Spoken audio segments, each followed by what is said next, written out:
But there is a misconception that being Christian means that you don't grieve, and that as a Christian, if you do grieve, that it somehow gives people the right to question your faith. It's me, Dr. KSD. I have a message for you today. There are so many Christians who believe that grief, feeling sorrow, feeling sad, is a sign that they don't trust God. When I lost my son, reading the Bible, praying, none of that made me miss him any less. None of those things made me hurt any less. But there is a misconception that being Christian means that you don't grieve, and that as a Christian, if you do grieve, that it somehow gives people the right to question your faith. I would hope that there are times that Christians are grieved, because you only grieve the things that you love. And to not grieve would mean that God did not give you his most precious gift. God loved us so much that he gave us his only begotten Son. The evidence of Jesus' love for us is that while we were yet sinners, he died for us. The Bible tells us in Corinthians chapter 13 that faith, hope, and love abide these three, but the greatest of these is love.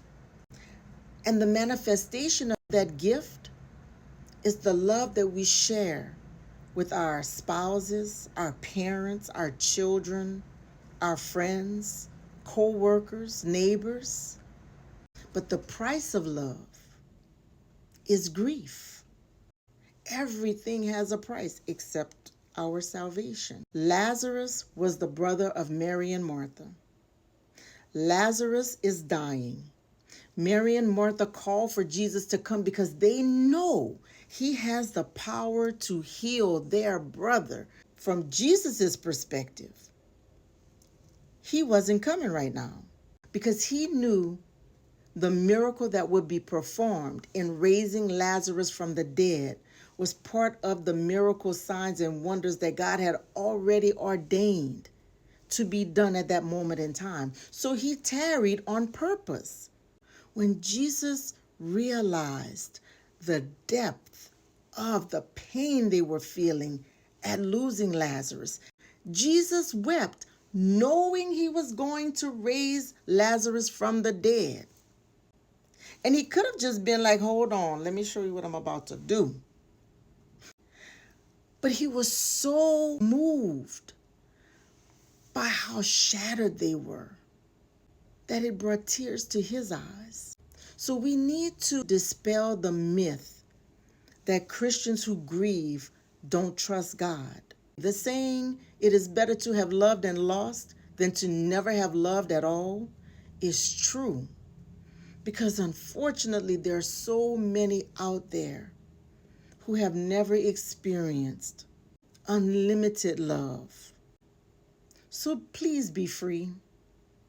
Be free from those traditions that have been holding people hostage. Celebrate the fact that God loved you so much, that he blessed you with love. And be okay with mourning the loss of that love. Jesus wept.